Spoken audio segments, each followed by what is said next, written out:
வணக்கம். நான் வசந்தி.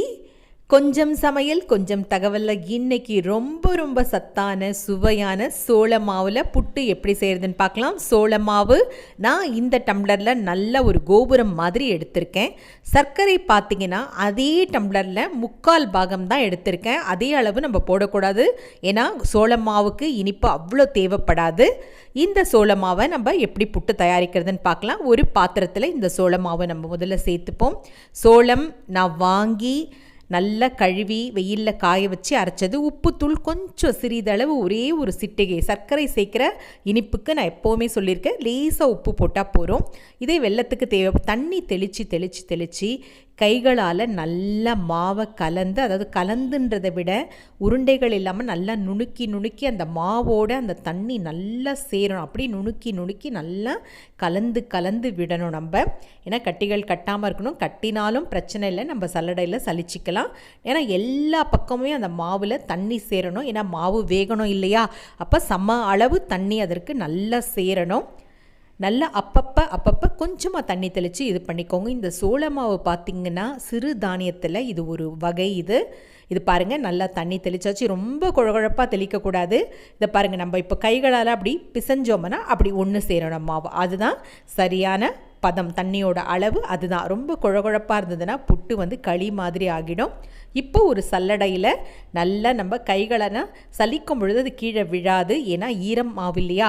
அதனால் கைகளால் விரல்களால் நல்லா அதை நுணுக்கி நல்லா பண்ணிங்கன்னா இது பாருங்கள், உருண்டைகளே இல்லை பார்த்தீங்களா.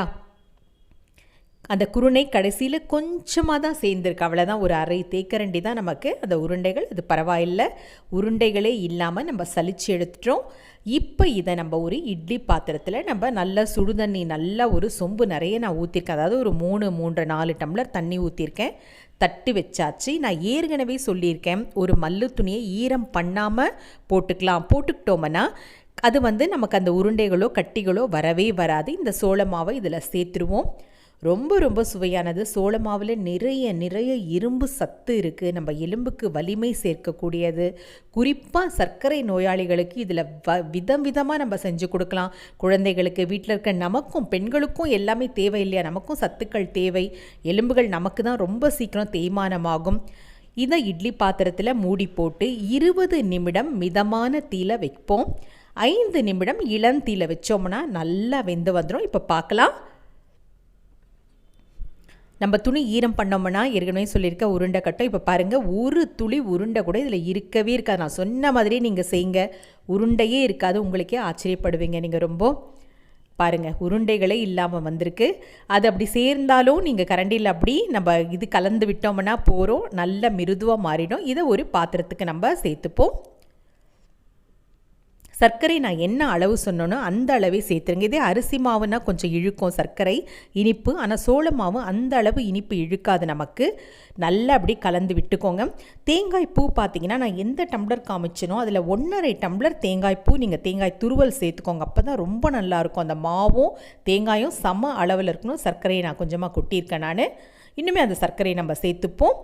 ஏலக்காய் தூள் கண்டிப்பாக சேர்க்கணும். தேங்காய் துருவின தேங்காய் இதற்கு சேர்த்திங்கன்னா இந்த சோள மாவு, ஏலக்காய் தூள் ஒரு அரை தேக்கரண்டி.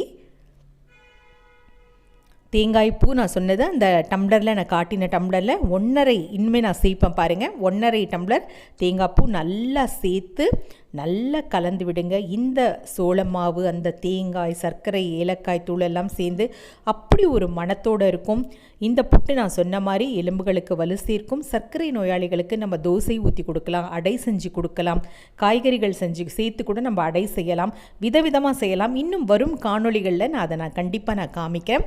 சோள மாவு புட்டு தயாராகிடுச்சு. கண்டிப்பாக செஞ்சு சாப்பிடுங்க. மறக்காமல் என்னுடைய காணொளியை பதிவு பண்ணுங்கள். மீண்டும் சந்திப்போம். நன்றி, வணக்கம்.